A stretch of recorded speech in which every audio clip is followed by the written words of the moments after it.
continuing with Lamed Daled, it says, Ishtiku Abaye. What was the question?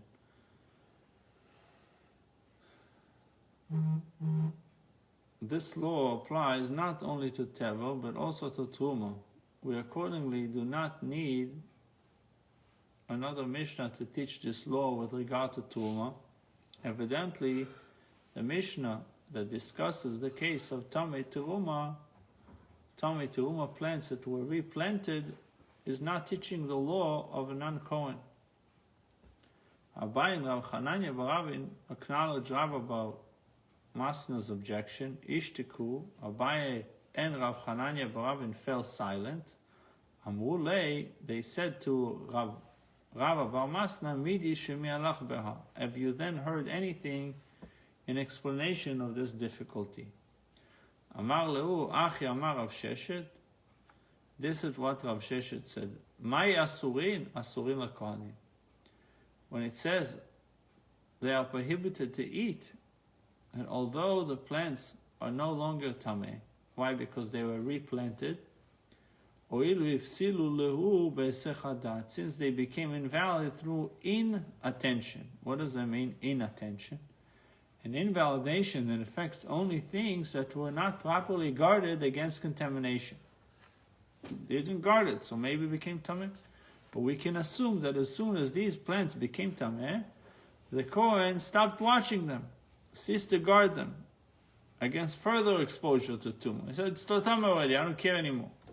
So they were thus rendered invalid through inattention, because we didn't watch them. So therefore, although the tumah is removed through replanting, they remain prohibited to eat by dint of their invalidation. So by the cause of their, it's like the fact that they were invalidation. So does it mean they're usher for everybody or just for the Kohanim? Well, self-understood. If a Kohen is not allowed to eat it, how much more so? Yeah, but I mean, it's like it was Tumah for Truma, so I mean, so it might be mevatel the Truma status and not the... No, see that it doesn't mevatel. It says Truma remains Truma, but just Tomei Truma. So this could go on forever. Well, but we did see that Rav, I think it was Abba Shol, that he was cooking with the kernels of this stuff, right? Of Tomei Truma. Right. So he did use it for... No, but okay, so how many generations, let's say corn. Corn comes back. So wait 1 second, it's not done. It's not done. So So what did you just said? Hesech hadat means you're not guarding it anymore. Inattention is invalidation deriving from the truma itself.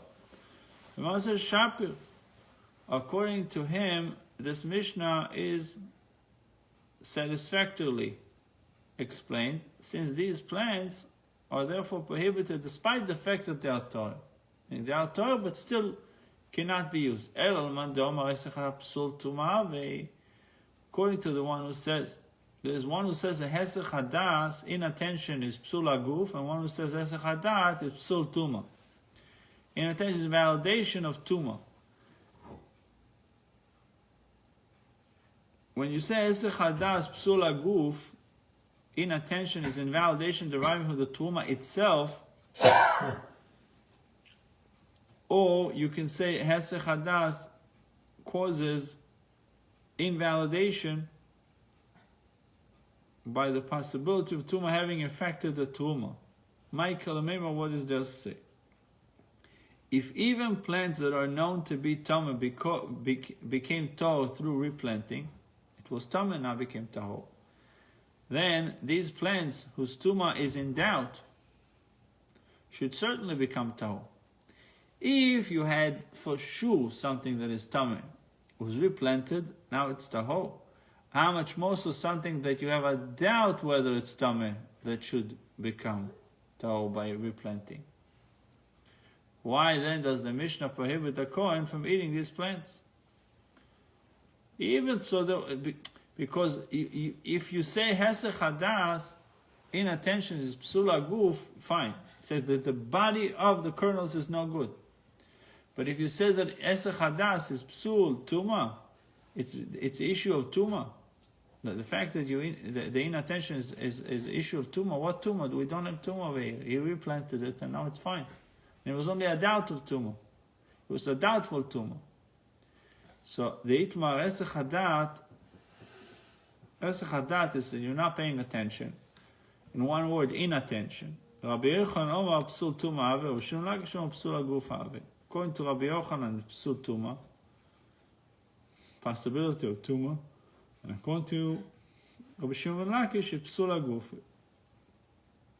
So it's a rule? And validation deriving from the Tuma itself. Every time you have Tuma on the You know, when we put No, it's a way. If you want to, you can do it.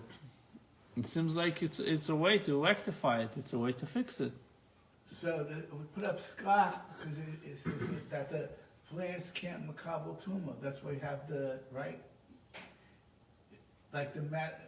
Yeah, you're not using metal, so you use something that is That doesn't makabel tumor. So right.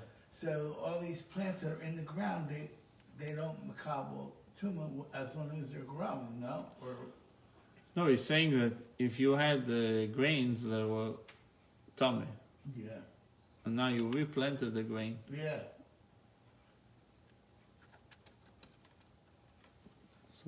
so there's an opinion that you can use it's tahor. Right, Meaning the tumor left the tumor. right. Tumor remains, but tumor left. All right, back there. But he's speaking about Hesech Hadas, meaning that the moment that something becomes tumor for the Kohen, he stops watching it, he stops guarding it. Yeah. He no longer cares for it because it's tumor anyway. He knows he can't eat it. He only pays attention to what he can eat. So what this inattention, what does it do? Is it saying that now it's tameh, is it tumor, or it's psul aguf? It causes disqualification in the body itself of the grain. Tumor, it's like something that is outside of the grain. Psul aguf, there's something wrong with it.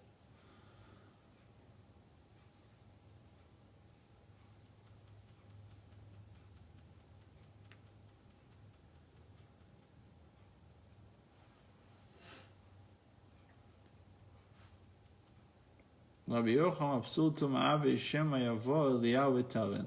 Rabbi Yochanan said it is an invalidation caused by the possibility of Tumah. She'im Yavo Eliyahu V'Taren. Accordingly, if the prophet Eliyahu will come and pronounce the Teruma Tahor, Shomim Lo, we will listen to Eliyahu. Rabbi Shimon Lakish Shomer Psul Aguf Have. Rish Lakish said it is invalidation derived from the Teruma itself. If Eliyahu will come and pronounce the Tahor, we will not listen to him. Why? Since the Teruma is invalid regardless of whether it acquired Tuma, it remains forbidden for consumption even after his testimony.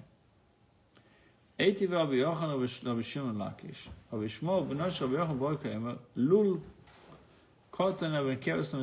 was a small cavity built into the temple floor between the ramp of the outer altar and the altar. There was a hole, cavity built in the temple floor between the ramp and the Mizbeach HaChitzon, which was also called the Mizbeach that was the Korbanos were brought on the Mizbeach. Copper Mizbeach. There's a golden Mizbeach inside the Holy Kodesh, inside the Kodesh, and there's the outer Mizbeach where all the Korbanot were born on. So it said there was a Kevish was the ramp, and it tells you Lul Katan, there was a small cavity, a small hole built in the floor between the ramp and the altar. The ramp leads you to the altar. So somewhere let's say this is the altar, this is the ramp, so somewhere over here in the ground there was a hole. That's what it sounds like. and it was on the western side of the ramp. Into which the Kohanim would throw invalidated bird chatat.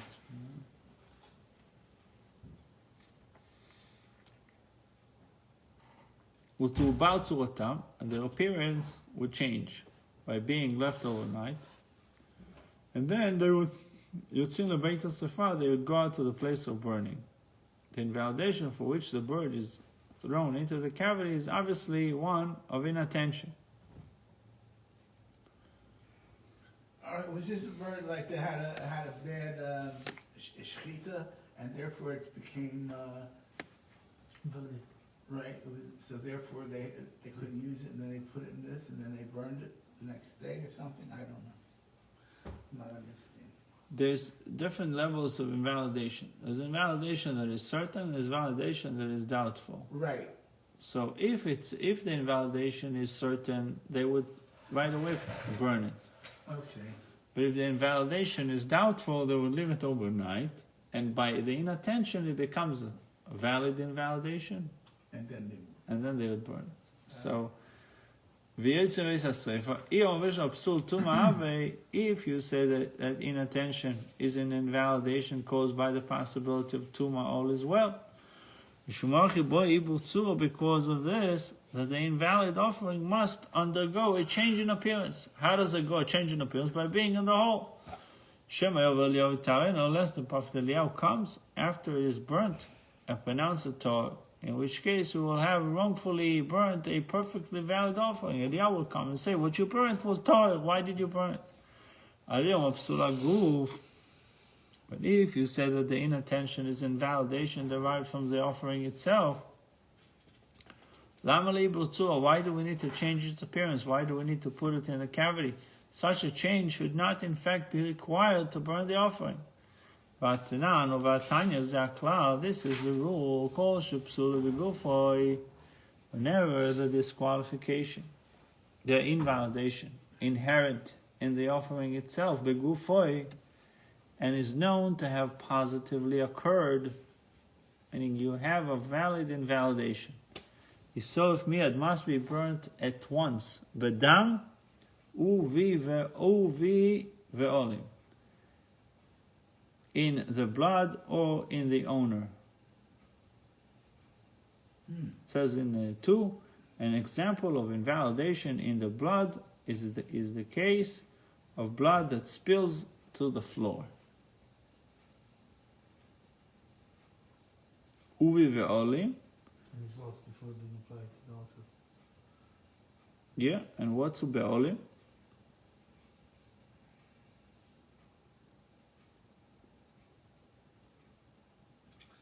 Maybe the owner becomes tummy.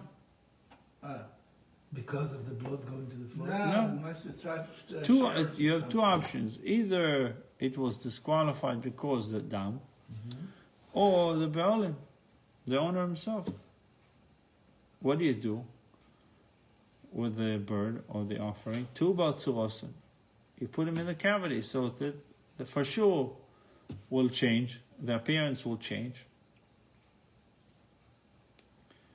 Full-fledged invalidation, and then you can burn it. So meaning when the blood spills, it's not yet full-fledged invalidation. Only once it stays overnight, now it's for sure not good. So wait a minute, the blood went to So you're the floor. causing it, like you're causing it to be... You make it even more. Yeah. So they didn't catch the blood in the clay, and it went on the floor, and therefore, What happened if they did, and the clay fell on the floor? okay, that too. But it's seemingly not yet a full-fledged invalidation. Only once it stays overnight. Then it's possible. Amar le'ai tanatan, the Vei Rabba Baravua Udo Amar. This Tana, Rabbi Shmuel, the son of Rabbi Yochanan Broka, is the Tana. Is the Tana whose teaching was taught in the Academy of Rabbi Baravua. What did he say? Afilu pigul toni butzu. He said that no. Even pigul, that was for sure invalid, needs ibur tzura, needs to change its appearance. So you throw the. You have to leave it overnight. Eitiv nitma shenifsal baso, if the meat became tameh, or became invalidated, or it went out beyond the curtains. Belezer says that the Kohen should throw the offering's blood. Rabbi Yeshua says no, he shouldn't throw. Umaydi Rabbi Yeshua. Rabbi Yeshua agrees. Shim Zoak Hutza, that the offering attains post facto acceptance if he did throw. Meaning after the fact, post facto. Mine nifsal. And what is the meaning by nifsal that became? What is meant by the term became invalidated? Lav be'esech hadat. Does it not infer that to the invalidation of esech hadas, of inattention? Yes, it does. If you will say that the inattention is an invalidation caused by the possibility of tuma, all is well. This is why you find that this offering attains acceptance according to Rabbi Yeshua, since the rule is that tzitz affect acceptance of offering that are tameh. But if you say that the inattention is an invalidation that derives from the offering itself, why does the offering attains acceptance? It should not be accepted.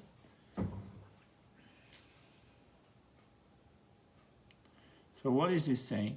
If you say that Hesech Hadat is invalidation of Tuma, maybe there's more Tuma, but as long you didn't watch the Korban, and maybe it acquired more Tuma. Different Tuma sources came and touched it and it became more Tuma. It says this is why you find that the tzitz affect acceptance of the offering that are Tuma. It says that the tzitz was there in cases of Tuma, that something became Tuma. So the tzitz meratzeh, the tzitz of the Kohen, the head plate, would do the job. The merit of the tzitz that the Kohen Gadol was wearing, and it says the name of Hashem in it, it would create acceptance. So the tzitz is there to atone for Tuma. Yeah. Okay, specifically to atone for Tuma. So but if it's psula guf, if it's not issue of Tuma, how can you say that tzitz is helping? If it's an issue of Tuma, then you can say that tzitz is helping. But if you say Esech Hadat is not an issue of Tuma, it's other problem. It's a problem with inherent issue with the Korban itself. Then it's gonna look good. Why is the tzitz? Amay otza tzitz. So that's what he's asking. Why does the offering attain acceptance? It should in fact not be accepted. We didn't learn this in Zvachim, Rabbi. Or we learned it, I forgot. This cave that was there. You learned? I don't remember. It was in the. No, we're talking about the cavity between the ramp. I don't remember that either. The ramp and the mizbeach. I never heard. Okay, so now you know. Yeah. The Gemara says, "Mine if so." Every day. What is actually meant by the term became invalidated? There's a saying, "Divrei Torah niim b'makom echad v'ashirim b'makom echad." The words of Torah sometimes are poor in one area. When we say poor, it means it's not explained extensively. In other area, it's explained a lot, and vice versa. Some places it's explained less, and over here it will be more details. My nifsal, what is actually meant by the term became invalid? Nifsal b'tevul yom, the offering became invalidated through contamination by tevul yom, since this is merely a form of tuma. This is merely a form of tuma invalidation. The tzitz can affect acceptance. Biacha and tome. Then this case is identical to the previous one of meat that became tome. Why would the brisa repeat itself? Trei gav mit tome. So the Gemara answers these are two distinct sorts of tumah. The Mishnah therefore mentions them both. Having digressed to cite the dispute between Rabbi Yochanan and Shlakish and their subsequent exchange, the Gemara now returns to that which occasioned the digression. Rav Shesha's statement that the reason a Kohen is prohibited from consuming Tomei Truma plants that were replanted is because of the invalidation of inattention. Kohen cannot eat replanted Truma, Tomei Truma, because of the inattention. There was a time that you didn't guard it, and therefore you can't eat. When Ravin left Babylonia to go to Israel, he repeated this teaching to Rav Sheshes before Rav Yirmiyah V'Omar. And he said, Bavloi tipshoi, the foolish Babylonians. Why they're foolish? Mishum diyosh v'dios v'ara d'chashucham v'idon shmata d'machshuchu. They're sitting in a dark place and they're saying statements that are dark, that are not clear. Murky teachings. Murky. What is murky? Dirty. No, it's more Not clean. Murky water is like dark water, like it's all we use it murky for water water. mainly, Yeah. murky water. Yeah, murky. Yeah, A dark water, right? yeah. If you go to the lake, you push the ground. All You're right. If the, you push up the sand, then it gets murky. Ah, okay.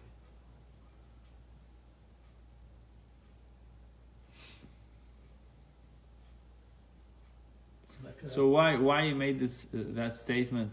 Foolish Babylonians, Bavloi tipshoi. He says, "Lo yishmiya lechu od Rabbi Shimon Lakish b'nei Rabbi Yeshua, Rabbi Yeshua." Did you learn what Rabbi Lakish says, or what Rabbi Shimon ben Lakish says in the name of Rabbi Yeshua? Me'achag shenitmu, water of the festival that became Tomeh, Yeshikon ve'achag kedishon. If one first brought it into contact with a mikveh, and only afterwards consecrated it. So he threw the water into the mikveh, and then he said that the water that I threw in should be consecrated. No, not tahor, consecrated. Ah. It's water that are tameh. He throws them into the mikveh, and he's saying afterwards that this water is consecrated. Teorin, it is tahor, meaning that the water will be used in Beit HaMikdash. But if he first consecrated the water and then threw them into the mikvah, the water is tameh.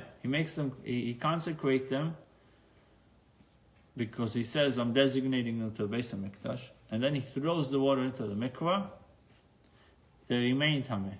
Tmeim. Can you consecrate something that is tameh? Why not? You can give it to the Kohen, like a Kohen can sell it or can benefit It's from not it. something like Obviously not, but you give you to can, the a person that makes remember we learned in Erchin, someone can make he can designate everything he owns to the Beis HaMikdash, even though some things are not 100%. So it says Mikdi Zri Aninu. In both cases, the water is undergoing planting. It's like replanted because it was thrown into the mikvah. But if you took the water We generally render it toher. that was consecrated, then you're making the mikvah usher to use because you can't. It's like mekadesh the kala. She's only. No, but let's say the mikvah is also kodesh for kohanim. So it's only for kohanim. The rest of us can't go. There was a mikvah in Beit HaMikdash only for kohanim. Okay. A few of them. There was a mikvah only for the Kohen Gadol. There was many mikvahs in the Beit HaMikdash that were exclusively to kohanim. I wonder if they figured them out in the tunnel tour. Yeah. The Gemara says, Mali Yeshikon v'achagich Gdish, or Mali Gdish v'achagich Yeshikon. The Gemara says, what difference does it make if he first put the water in the mikvah and then consecrated them, or first consecrated and then put the water in the mikvah? Why in the case of of first putting it in the water and then consecrating it that it's tahor. In the case of first consecrating and then putting in the mikvah, that it's tameh. What's the difference? Evidently, it says that you don't have zriya, you can't do replanting to hekdesh, because putting in the water is equivalent to planting, replanting. So he said there's no zriya, there's no replanting to hekdesh. So the Gemara asks, achanami alma in zil hekdesh, achanami zil teruma. So why are you saying replanting in teruma? If you can replant hekdesh, you shouldn't be able to replant teruma as well. Why did we learn that you're allowed to replant teruma? And by replanting teruma, it becomes tahor. Yasiv Ravdim Kamal Rashmaita Amala by Ekdishon Bechli Kamal. Obishai meant to say that this ruling applies only in a case where one consecrated the water in a vessel. Okay? But with regard to water consecrated orally, it just says this water that I put into the mikvah, the rabbis did not impose this stringency. Or perhaps he means to say that the rabbis imposed a stringency in the case of one who consecrated water orally as well. So he wants to know, did he do it in a kli or did it just orally? I didn't hear it. But what did I hear? Avonim shenitmeu, not avonim, anovim, which grapes, concerning grapes that became tame. First he pressed them. Remember, the grapes are tame. He's pressing them, and now juice comes out. Right. And then he consecrates them. After the juice came out, tahirim, the juice is toher, since it is judged to be contained by the fruit and not absorbed into it, it is not rendered tameh along with the fruit. It thus may be used for sacrificial libations. But what happens if first he consecrated the grapes, and then he pressed the grapes? Tameim, the juice is tameh. For the rabbis imposed a stringency upon consecrated grapes and decreed that the juice be regarded not as contained by the fruit, but as absorbed into it, which is a very fine line between contained by the fruit and absorbed into it. It thus becomes tameh along with the fruit, and therefore may not be used for libations. So you can consecrate before. If you did, then the juice is also. the juice is tameh and also, yeah. And what I'm saying is the terminology between if the juice is absorbed in the fruit, or the saying the juice is in the fruit, like it makes a difference. Because if the juice is absorbed in the fruit, the juice is tameh. If I say that the juice is in the fruit but not absorbed, then the juice is one entity and the fruit is another entity.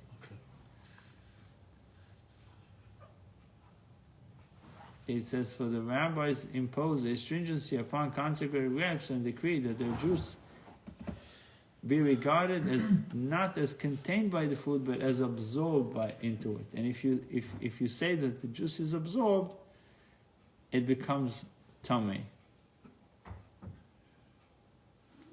So you see the difference between contained and absorbed? Yeah. When we think about it, it says, if it's absorbed, that means that the juice and the fruit are one. Contains If it's contained, the juice is a kli, and the fruit is a kli, the juice is inside the kli. So it's two separate things. We have the kli and we have the juice. Okay, but look, you squeeze out the fruit and you get the juice. Now, then we have the pulp, what remains of the fruit and the juice. The raisins. Right. So now, So now it's separate. But now you're saying, okay, the juice is going back into the raisins. Then the raisins absorbing the fruit of the We didn't juice. say that. We didn't say that juice goes back into No, the but raisins. absorbing means, look, you take a napkin, you put some water, okay, we have a... No. 1 second. You have grapes, right? Yes. How do I treat the juice that is in the grapes before it came out? That's the debate. That's one of the... That's the debate. Okay, so you say grape, you eat the grape, you eat the juice. If it's one thing, No, if no, it's no. different. Say, You're going- right now, you're have going grape, to- I have a grape here, say bro creates, I eat the grape. Right, but you're going to another to other avenues. Okay, sorry, He- he's- I'm on the wrong street. We are trying to figure out if the juice is tummy or not.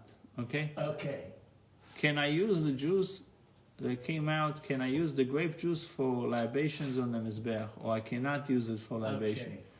So if my position is that the juice is absorbed in the grape It's stomach. before it came out, my position is I'm analyzing a grape, I'm looking at the grape, and I'm Yeah. saying the juice contained by this grape is absorbed in it, and if it's absorbed in it, Stomach.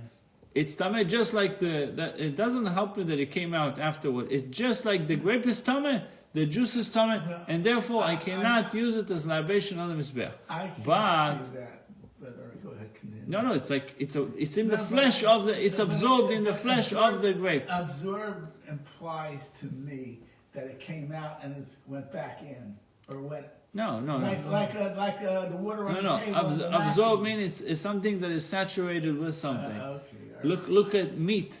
I mentioned yesterday, meat. You cut the meat, Yeah. so you see blood in it.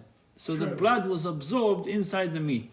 True, yeah. So therefore, the way I would look at it is, since the juice is absorbed in the flesh of the grape, it's tamen, I can use it for Okay. libation. But if I think that the fruit is just a kli that contains inside is a kli, the grape is a kli, contains in it juice, then I would say the two separate things, and the juice should not be tameh. Only the grapes are tameh, not the juice. And when they come out, you can use the. Remember, he mentioned that you do it less than kabetza, less than 4, and therefore it's not going to transmit, or even kabetza, because once it's condensed, it's pressed as less than kabetza, and therefore it's not transmitting tuma from the outside into the juice. Right? That was the Yeah. discussion. Well, let's see where the guy goes, where the Gemara goes with this.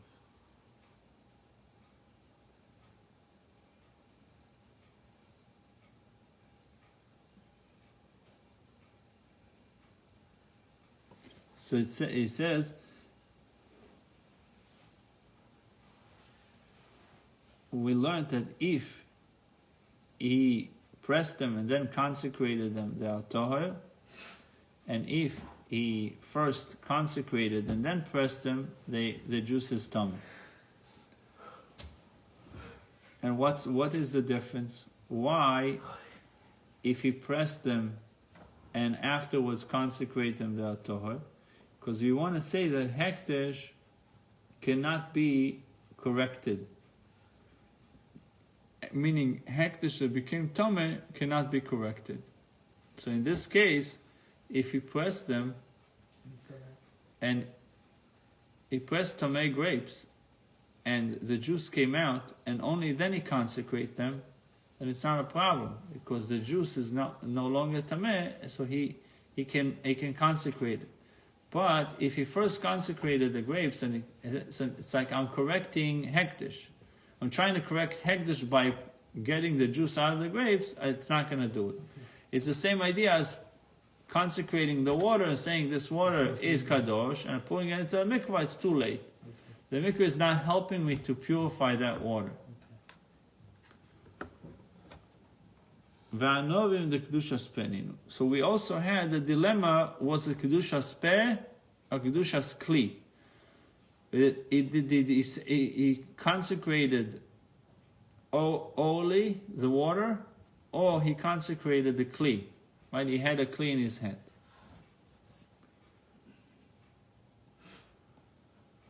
Knowing the Gushas Penin, where grapes are able to acquire only oral consecration.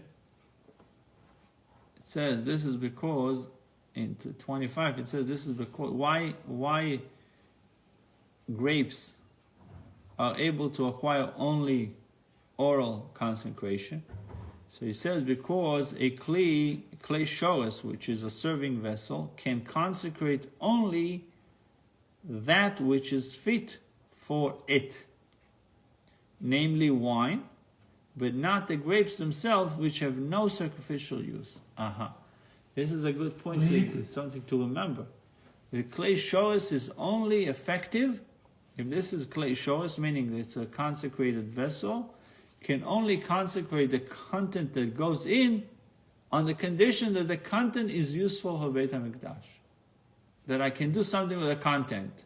So if I put grapes in clay shoros, it doesn't make them. But if I put juice, because the juice is I can use it for Beit HaMikdash. Yeah, okay. But grapes I cannot use unless I first squeeze them. Okay. But right now I cannot use them. That's what he explains in 25.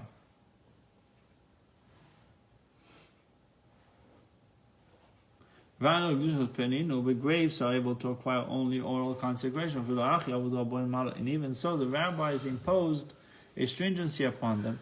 Evidently, when the rabbis imposed stringency upon kodshim, they imposed them not upon things consecrated in vessels, but even upon things consecrated orally. Do you then say that Rabbi Yochanan's ruling regarding grapes is proof of the rabbi's policy concerning stringency involving kodshim? We are dealing with anovim of truma, with grapes.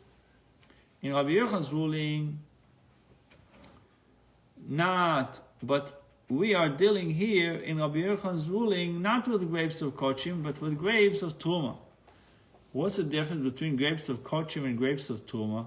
The kedushas peididu kedushas kli damim, which do not require consecration in a vessel, and whose oral consecration is therefore identical to kodshim's consecration in a vessel. Again, kedushas, we have a novim of truma and a novim of hekdesh, kodshim.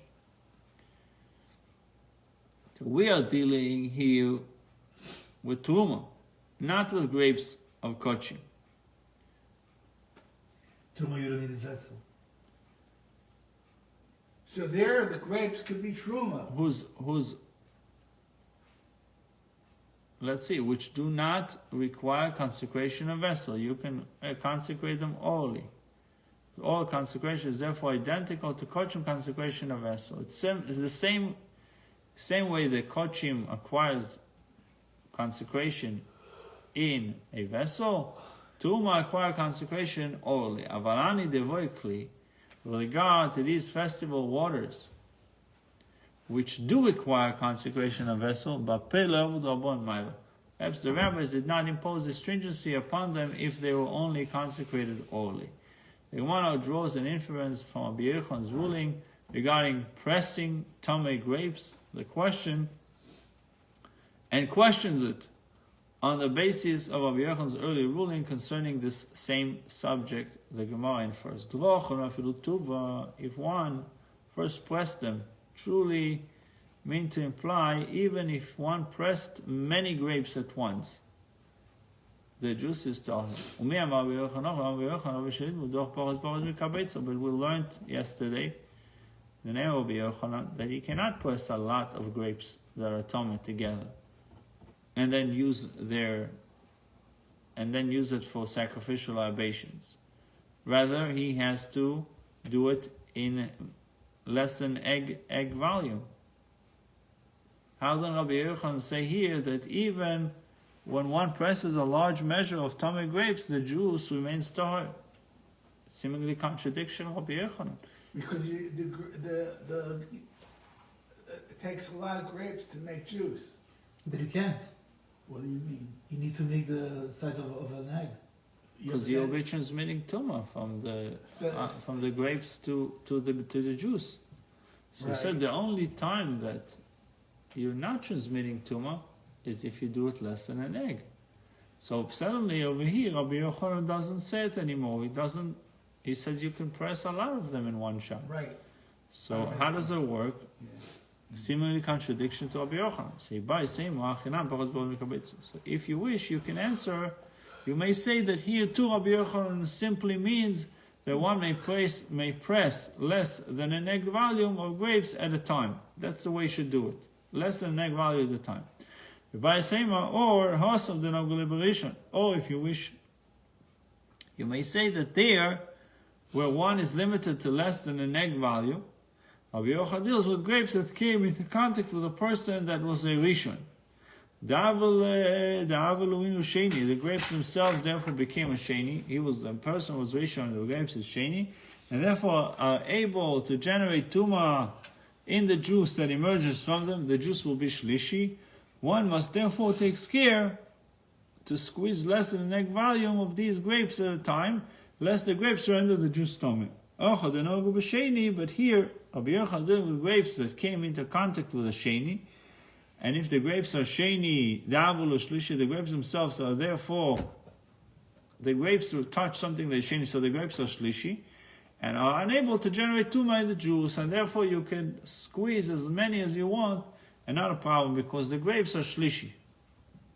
That's one way of explaining the contradiction, the seeming contradiction of Rabbi Yochanan. Therefore, even if one presses large amount of these grapes at once, the juice will remain tahor. Amarava afanana mitanina.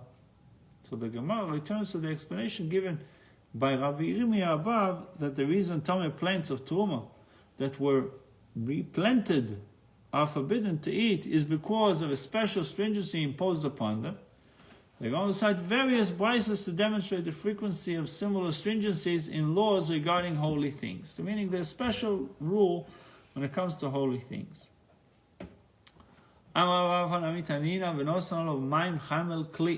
We have also learned stringencies such as this brisa, v'nosanol of maim chaimel kli. Pasuk states regarding the spring water that is mixed with the ashes of the red cow, and he shall place upon the ashes living water into a vessel. Teaching, shetehei chiyuson bakli, that the water must come living into the vessel, directly from the spring into the vessel. Venosan. Okay, so directly from the spring into the vessel. Can't use a bucket and then transfer it into the vessel. The vessel has to go directly in the spring. Venosan, the pasuk then says, and he shall place the living water into a vessel, which implies that he himself places them into the vessel. Amat lushininu, evidently the waters may be detached from the spring before they are put into the vessel. But the brisa derives from the pasuk that they must be attached to the spring when the vessel is filled. So also again, seemingly, it's contradictory laws.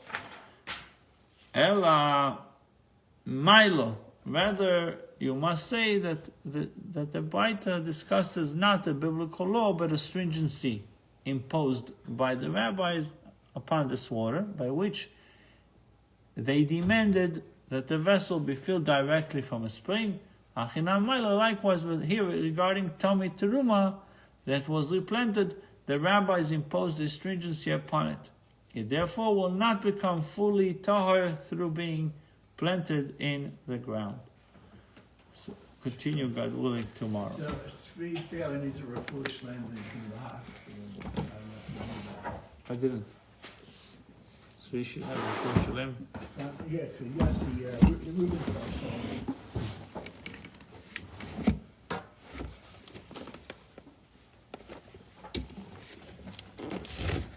So 28, it says, whenever a piece of writing that is forbidden to read on Shabbos is important to a person, and he would be careful not to use it as wrapping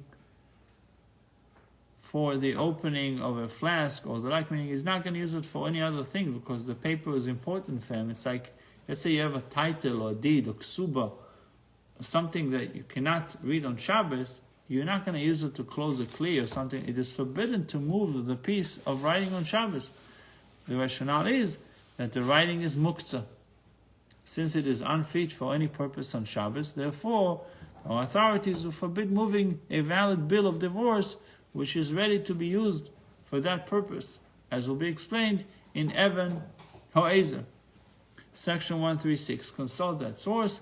An invalid bill of divorce, get, or one that had already been used to divorce a woman may be moved because one would not subject to using such a document to wrap around the opening of a flask. So if you have importance, if it has importance for you, it's a problem. If it doesn't have any importance, Yeah, but it's wouldn't also a problem. the get be important to the woman, that she show she was divorced from the guy? No, you're talking about invalid get. Oh, no, but it said the one that couldn't be used by another couple, in the footnote. Get שכל גרש בו איזה אישו, מותר לטלטל ושהם מקפידים עליו. Says, when a get was written with the intent of enabling one couple to divorce, it cannot be used to enable another couple to divorce. Right. So even if the details of the parties involved are identical, Yeah. a get that was used once is invalid for further use. So for that couple, For the next couple, you can't use it's it. not valuable. But for Even, no, so he's saying it, even if the names are identical, yeah. so you have, let's say, Moshe divorces Rachel, Right. and he himself has a wife Rachel. He is Moshe and has a wife Rachel that wants to divorce her. So you say, well, maybe I can use it again. Right. And So you can use it. Right. Because it wasn't. Wasn't for him. Wasn't written right, for him. Right. I So got so that. since it's not important for him, and he might use this piece of paper to close the flask, Yeah. and therefore is allowed to move it. No, but here's okay. The first Rachel, wouldn't she want that get in her possession? For her, it's important. So for her, it would be forbidden to move. Okay. So I said it depends on the person. If it's for Yeah. you, it's important. For someone else, it's not important. Right. All right. I was